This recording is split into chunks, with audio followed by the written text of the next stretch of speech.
Good afternoon, everyone. Greetings from the UN Global Compact, dear panelists, esteemed audience, and everyone who's taking part in this conversation. My name is Jan-Willem Schijgrond. I head up the UN Global Compact Netherlands, and in my free time, I'm also head of government and public affairs for Philips. Today, we're going to cover the topic of stakeholder inclusion, a topic very close to our heart in the Netherlands and in the UN Global Compact Netherlands, something we've been working on for years. And it gives me great pleasure that we are able to organize an event about this today. About a year ago, we also had an event during the UN Global Compact Leadership Summit about stakeholder inclusion. And when we were at the beginning of our journey to turn this into a more structured approach. And in the meantime, in the last year, we have now published a report, which we've launched on our website, about stakeholder inclusion. What we did is we brought together researchers and experts about how they engage with stakeholders and how they include them. And how we can use that to actually accelerate the adoption of the SDGs. And with this session today, we would like to share with you the learnings of this report and also help you go to the next level of stakeholder inclusion and give companies the toolkits and especially the tools and the need to actually start working on this. Now, if we can motivate more business actors around the world to improve the inclusion of stakeholders, I really believe that we can accelerate the transition towards the SDGs and make an impact. Now, with that, let me take you to the agenda for today and show you what a fantastic panel we have and a program we have ahead of us in this hour. Can you please share the next slide? So after my opening remarks, I will hand the floor to Jaap Winter, who's a partner at Filion Leadership and Governance and a task force member of the report to uncover the concept of stakeholder capitalism. Jaap will then move to Nicolette Lone of Tosca, also one of the co-authors of the report, who will introduce the innovative and globally applicable model of stakeholder inclusion. Then, handing it back to Jaap Winter again, we'll have a fireside chat with speakers from PostNL, Ronstadt, and DSM on how they have advanced stakeholder inclusion in their organizations and what challenges, but also opportunities and wins they have engaged and encountered on the way. Finally, hand it back to Nicolette Lone and Camille Capassi Malagodi from the Young Professionals programs, who will share with us their ideas on how we can move on from here, use the tools, and become more strategic in how we include stakeholders in everything we do about the SDGs. With this, I would like to thank everyone for joining this session and invite Jaap Winters to start the discussions of today. Thank you, Jaap. The floor is yours.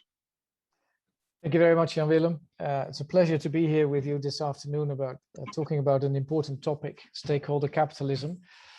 The societal ecological changes that we face in the world, the challenges to people and planet are, I think, unprecedented. Where in the past people could flee to better or more resourceful places, now there is actually nowhere left to go. The Earth itself, as a living system, is challenged and exhausted. Similarly, our human societies are under enormous pressure because of issues such as social inequality, precarious work, and human rights challenges. In all of this, business plays a role. Over the last 50 years or so, more and more it has become accepted that business can work for its own financial success that is ultimately payable to shareholders. The social and ecological cost of doing business were deemed to be externalities for which business was not responsible. This shareholder capitalism has created an artificial disconnect between business and society. The COVID pandemic has shown that this disconnect is not just artificial, but in fact it is an illusion. Big parts of business have been affected by the pandemic and lockdown measures and can only survive through massive government support. And at the same time, business is also needed and crucial to help solve the crisis by producing protecting gear, respirators, and ultimately vaccines. Business and society are deeply connected, the COVID crisis shows us. The company as a legal form of doing business is a powerful invention. By attracting financial capital that is rewarded when there is success, companies can achieve things that neither governments or individuals can. And this bolsters human qualities such as courage, perseverance, and creativity. The core challenge in light of the relentlessness of our multi-crisis reality of today is that these qualities and the power of that companies can generate are to be used to help solve the problems of society and planet, and not to cause them. This is what the purpose of business should be, putting itself to work for what people and planet need. Now, many companies have already taken this turn, and we will talk with a few of them today in the panel. My personal view is that this should no longer depend on the personal choice or preference of the leadership of a company, but should be the standard for all business. And it should not just be a story, but it should determine the core of the company's strategy and its business operations. And this is new for many of us. It is uncharted territory. We need to explore how this can be done. We need to learn from our mistakes, and slowly and gradually we will get better at it. Doing this requires that companies no longer see their shareholders as their sole stakeholder to serve. As companies will have to become aware of the broader impact they have in society, they will also need to relate to a variety of stakeholders that are affected by the company. They include not only direct stakeholders such as employees and creditors that traditionally are recognized to some extent in corporate law, but also indirect stakeholders representing communities in which the company operates and other interests related to areas such as human rights and environment and climate. This will indeed require innovation to develop new ways of stakeholder dialogue and possibly also of stakeholder governance. The upside is that business will learn from its stakeholders what the real concerns are that need to be addressed. Listening to stakeholders is crucial in order to improve your impact in society. And we will hear from our panelists today how their companies have fared so far.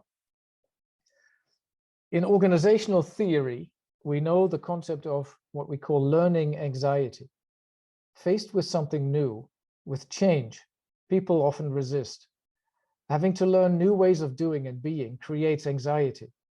First of all, anxiety about letting go of established practices that have worked so far, of current habits and ways of thinking. And secondly, about the risk that you do not yet know whether you will do well in the new context, of looming incompetence and related loss of identity. We also know that we typically can overcome this learning anxiety when our survival anxiety is bigger than indeed our learning anxiety.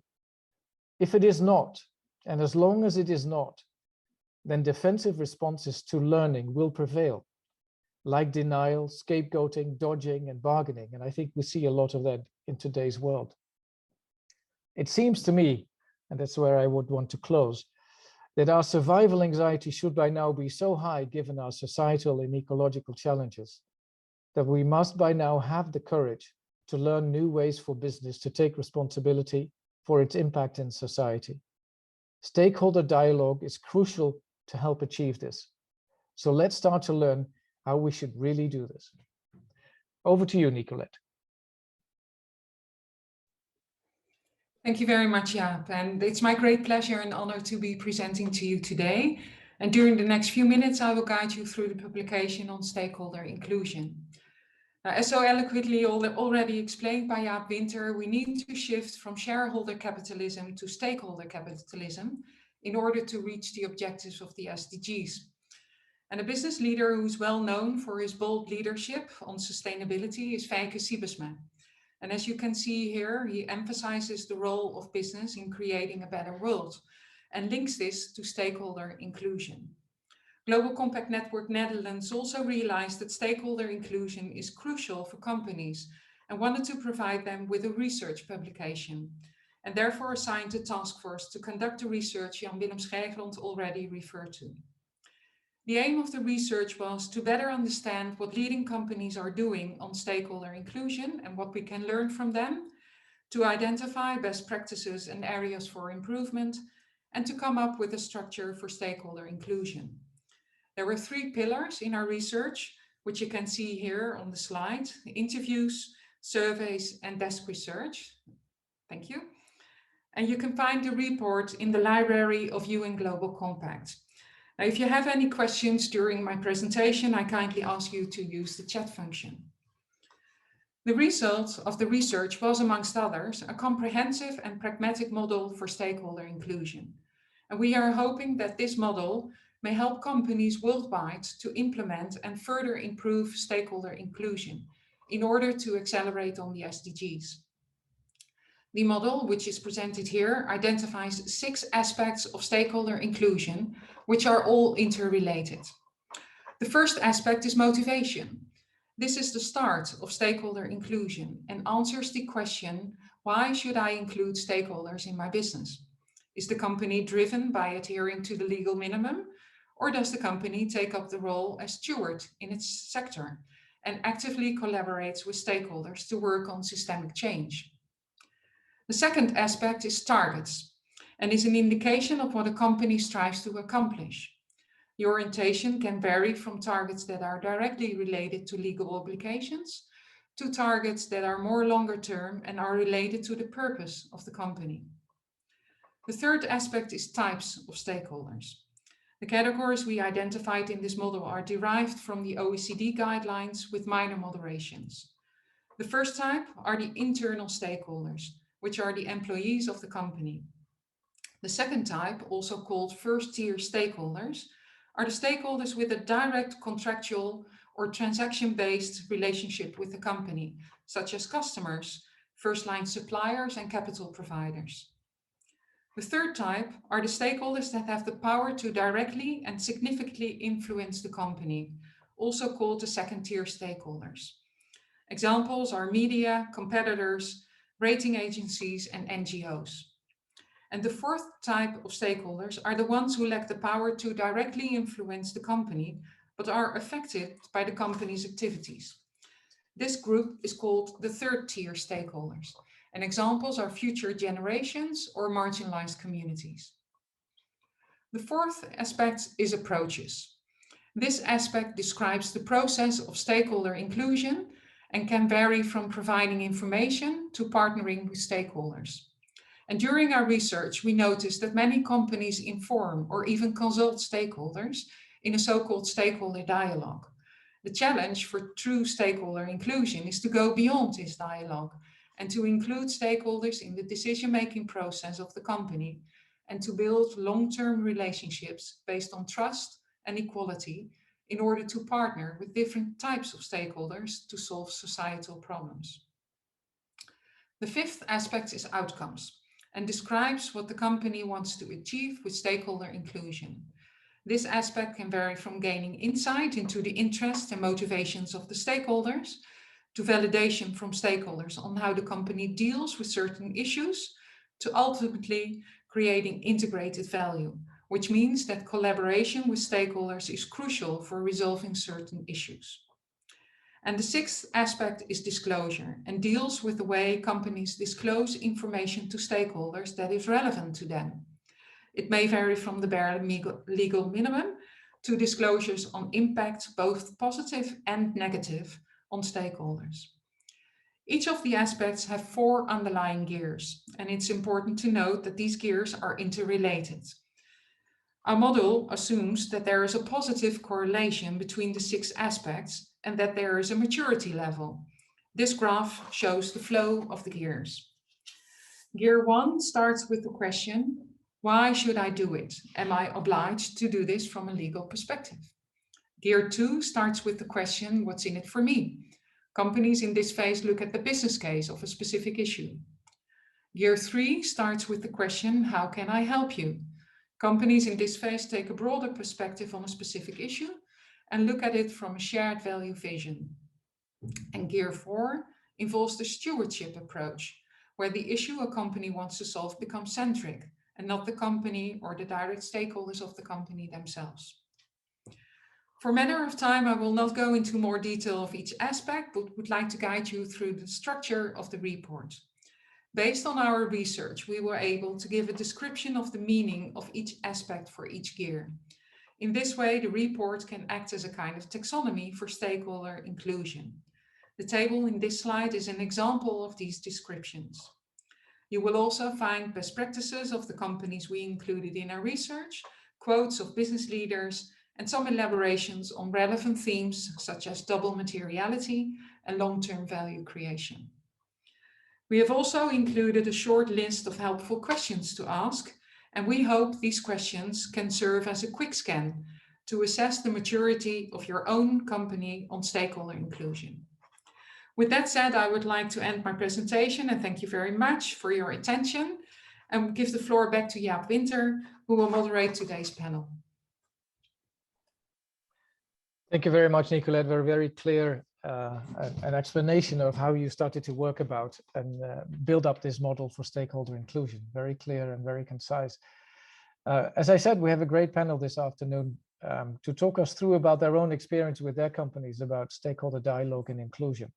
We have Marielle van Spronsen, Program Manager Corporate Responsibility at PostNL. We have Willemijn Brouwer, Product Marketing Lead at DSM, and Marlo Leende, Senior Manager Global Sustainability at Ronstadt Group. Marielle, let us start with you. At PostNL, how did PostNL set up dialogues with stakeholders, and how does is it included in the way that you want to go about with your corporation? Yes, in the last years, we did more and more around stakeholder management. And on the next slide, yeah, we see the ESG. ESG plays an important role in the realization of our ambition to be the favored deliverer. And on the next slide, you will see that you see the sustainable development goals. And if you look to our strategy, it's focused on creating both short and long-term value for our stakeholders through our key material topics. And we have directly linked our long-term impact to the sustainable development goals set by the United Nations. Because we look at the long-term impact we have along the entire value chain, we focus on 4 SDGs, SDG 8 and 13, where we have a direct influence on, and SDG 9 and 12, where we have an indirect influence on. And for each target, we evaluated whether our impact is related to doing good or avoiding harm. And if you look to the relation to stakeholder management, the SDGs you see here came by stakeholder involvement internally, but also externally. So it was a well-made decision. We can go to the next slide. Here you see our stakeholder landscape. And as a listed company with a long and proud history in the Netherlands, we have a huge stakeholder landscape. We engage with our stakeholders in different ways, on different levels and on different topics to better understand their interests and the way our activities affects their decision-making process. So you can think about stakeholder dialogues, roundtables about topics. But of course, also in our daily work, customer contact, that's also a way of communicating with your stakeholders, social media, etc., etc. So it's a very huge, complex topics. And from all the stakeholders, we get the information we need so we can improve ourselves. So, and all that information helps us to decide what's most material and where we can make the difference for our stakeholders. On the next slide, we see the business case for the sustainability is threefold, and here about sustainable business. And more stakeholders want to do business only with companies that act sustainable when it comes to environmental and social topics. A better long-term business decision means that integrating sustainability in business decision is financially beneficial in the long run. And on certain topics, PostNL can make a real difference with the progress on sustainability. Sustainability is a relevant factor for the company's reputation. So this was the last slide of my presentation. And as you see, a stakeholder management is more than organizing a stakeholder event. It is more a way of acting in your daily business and do something with the information you get. Thank you, Marielle. As a question to you, what has been, in your experience, the power of these stakeholder dialogues? How has it helped you in your strategic value creation? Can you share some thoughts? Yeah, if you look to the dialogues, what is really helps is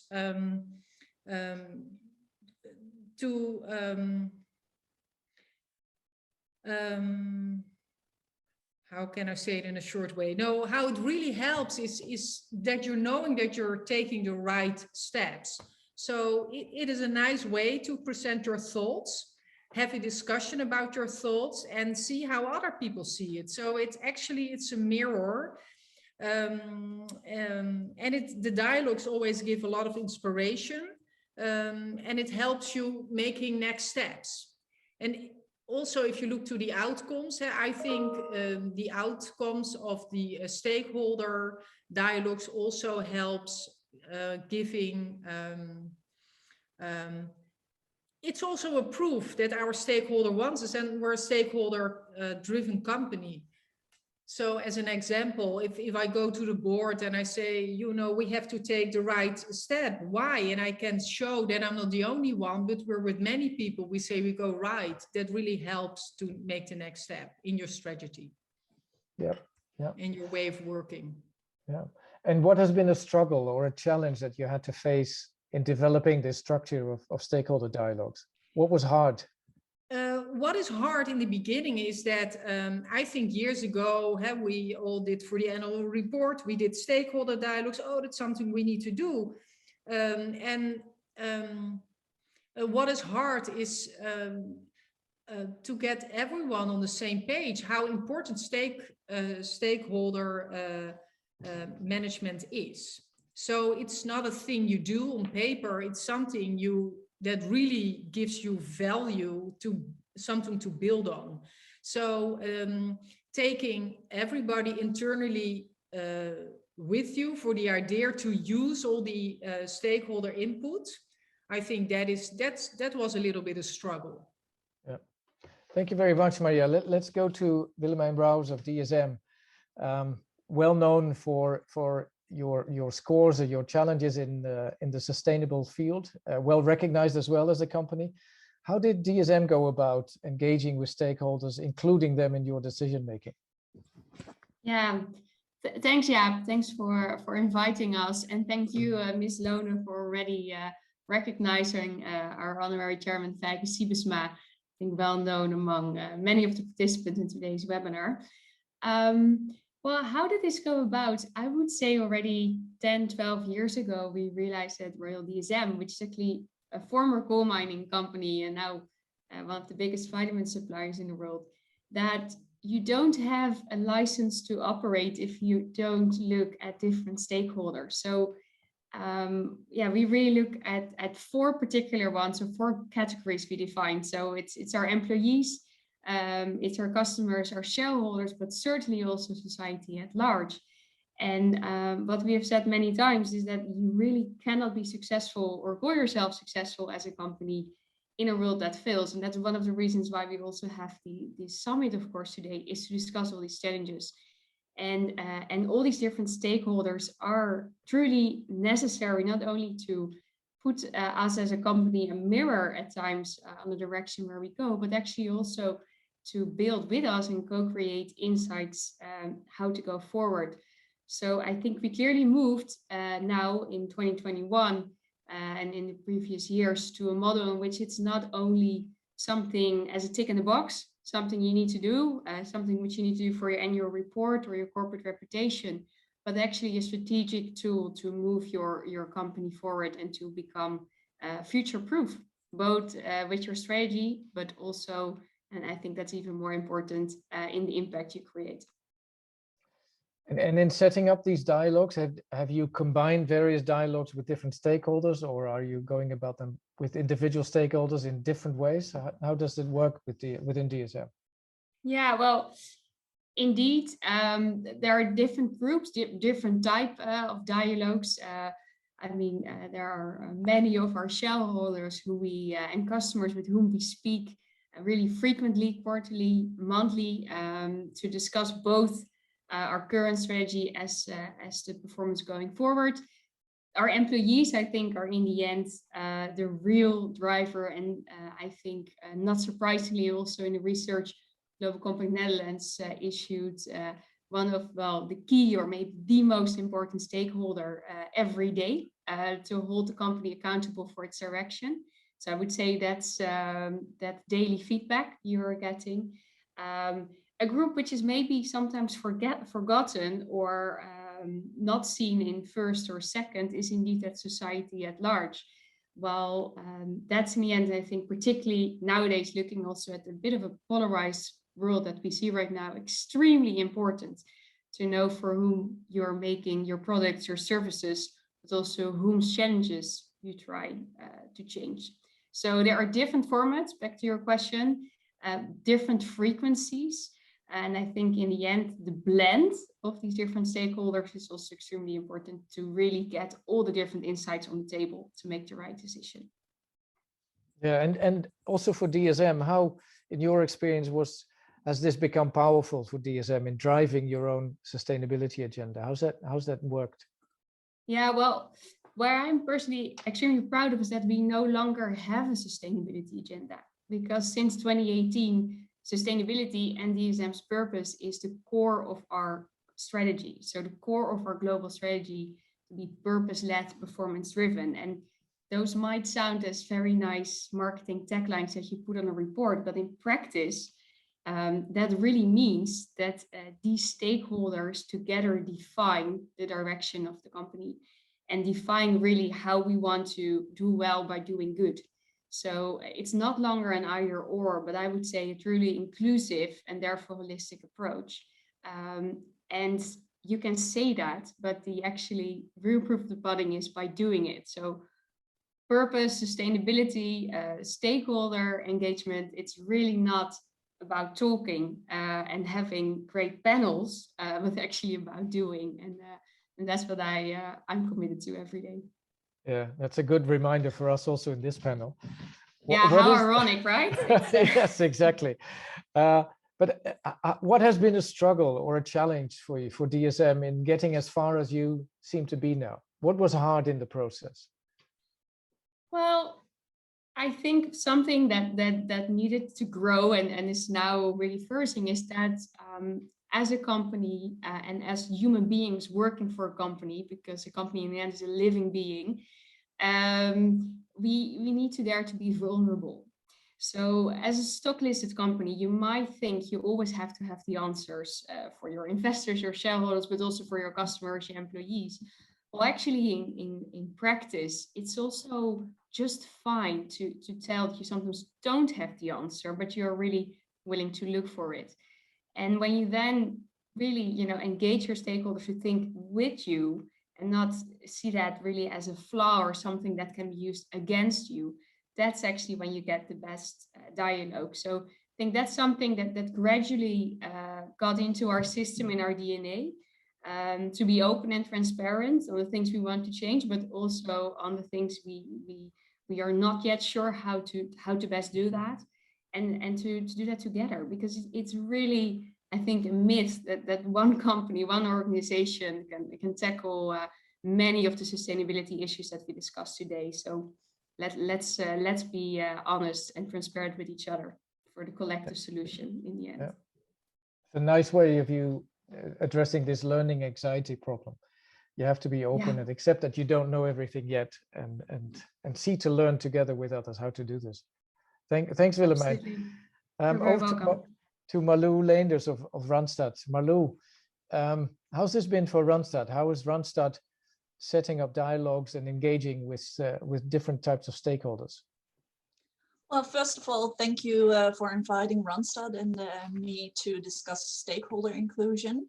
And I'm really proud. I've worked now for 15 years for the company, and what I've seen in those 15 years and up till now is that we have very strong core values, and they form the foundation also of stakeholder inclusion.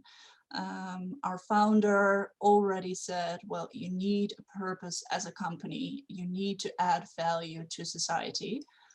Otherwise, you don't have a reason to exist. And especially one of the core values, it's simultaneous promotion of all interests, I think says it all. Everybody has to benefit from our services of what we add. And so not only the shareholders, not only profit, not only one type of stakeholder group, but everybody. And it also links, of course, to the type of business we have as an HR company. Also, if people are satisfied with the way you work, they influence each other. The candidates we place, the clients, it's all linked together, society. We also, like Willemijn said, chose to name society as large as one of the stakeholders next to talent, employees, our clients and investors, of course. So I believe that it all starts with living it and talking about it. So it will end up eventually in every decision you make. And then how did you, or how is Ronstadt now organizing dialogues or different ways of engaging with stakeholders, with this variety of stakeholders? How are you doing it? Well, of course, we have our regular meetings and updates and client surveys and all the things I think are more hygiene factors. You need to do them. It's regular. It's not something extra. We have a materiality matrix. We update it. We talk to people about our strategy. But what I think is, what really makes a difference if you work together. We have what we call social programs. And those programs start, well, small, but are linked to sustainable development goals and are really linked to some social challenges in a country, like helping people with a disability on the labor market, or addressing women gender equality. And then you work in partnerships together with governments, clients, talent, to try to find out what works best to address the needs of all groups. And Malou, have you seen in your practice and the way that you've experienced that these dialogues and these discussions you have with different stakeholders are actually affecting the decision making in the corporation? Is it changing? And is it making the corporation more powerful in what it wants to achieve? Yes and no.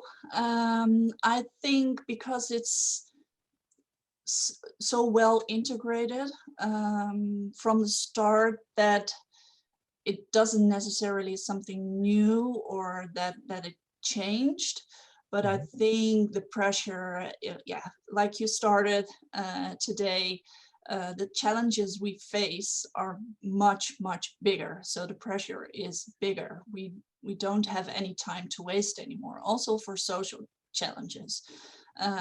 So I think in that way it does influence and puts it higher on the agenda to really speed up. Yeah, I have a question for each of the three of you to close off this short panel session, and that is, where do you think, or do you think it is feasible that at some stage these various dialogues with stakeholders, as you have explained them, are going to evolve into the next step, as Nicolette in the model explained, about more stronger involvement and even partnership? Where does stakeholder dialogue become stakeholder governance, and that not just shareholders are a decision-making stakeholder in the governance of the company, but other stakeholders have some shape or form as well? what do you think is going to happen? And do you have these discussions within your company already? Who wants to share?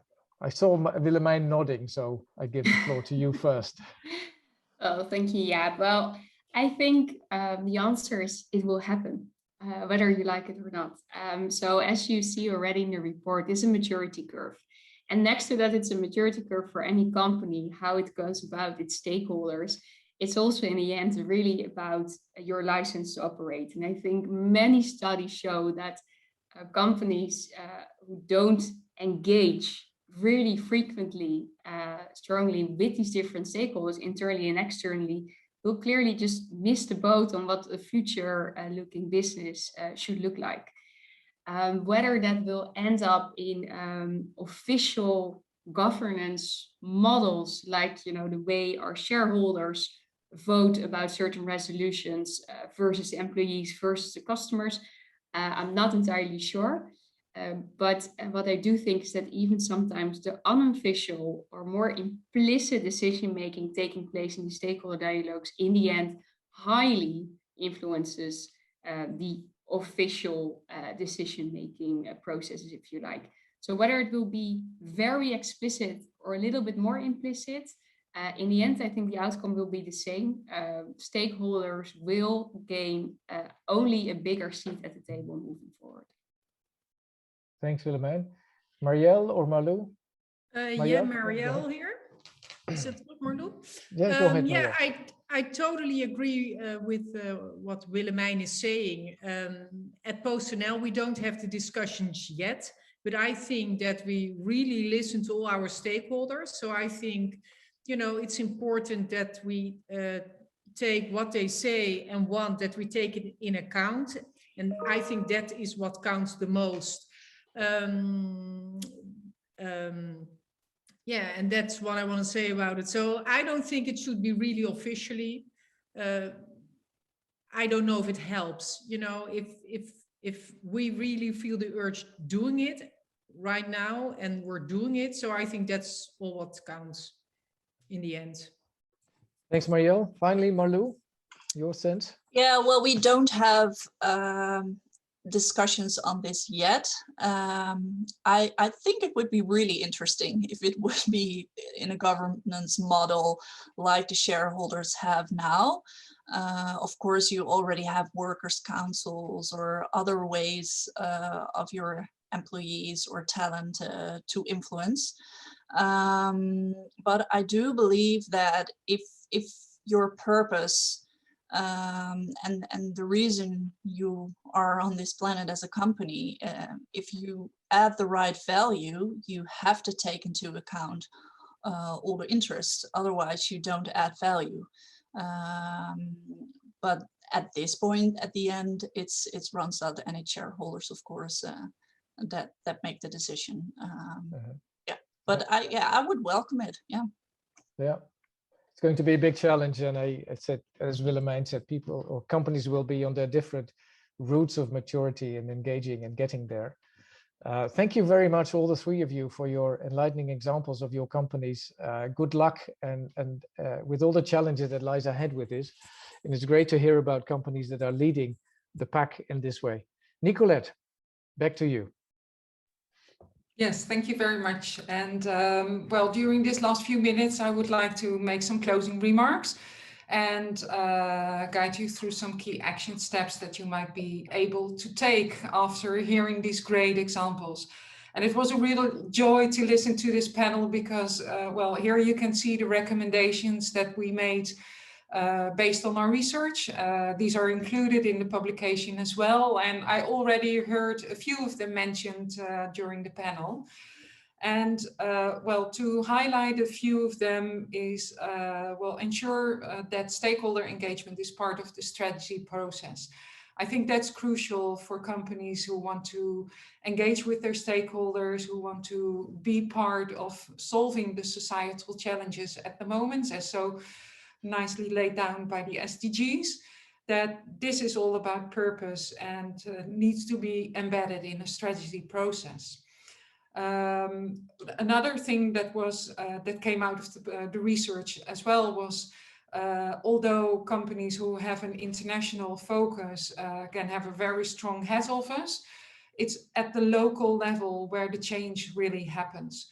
So engage local governments, local trade unions and NGOs, look at what on the ground is happening, because that's where you see that also the issues arise and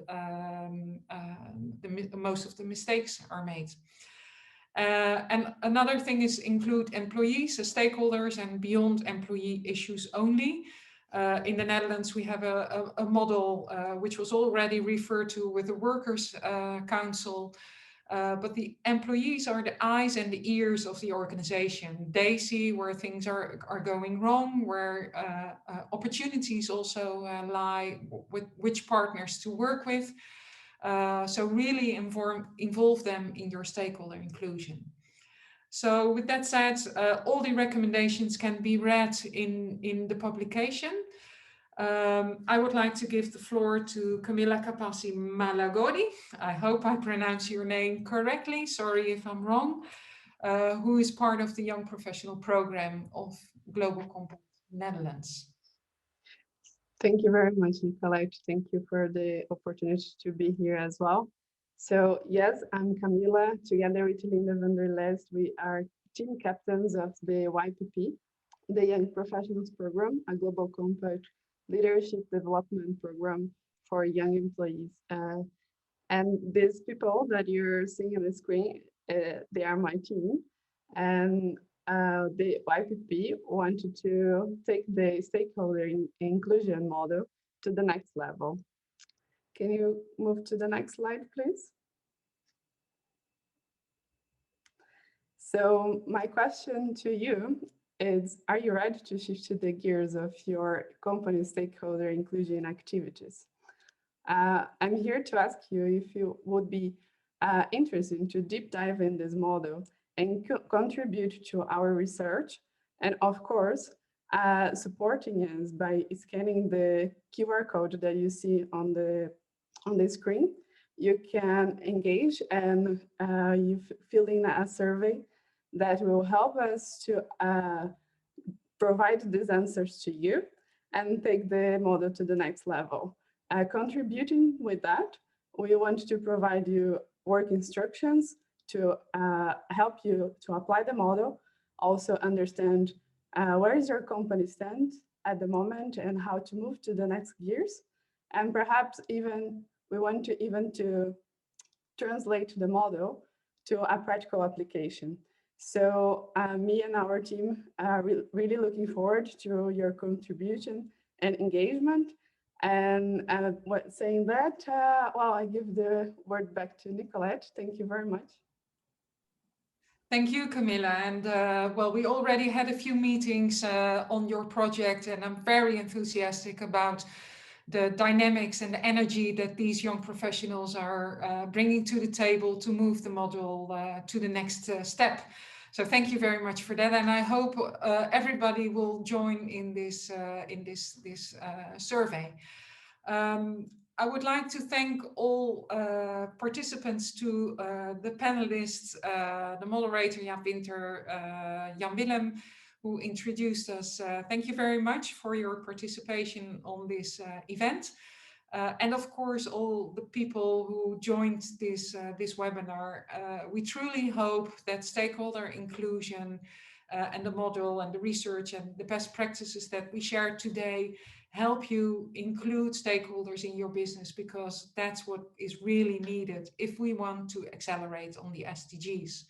So reach out to us if you have any further questions. Look for the publication on the UN Global Compact library site. And we hope this session was inspirational for you. And thank you very much.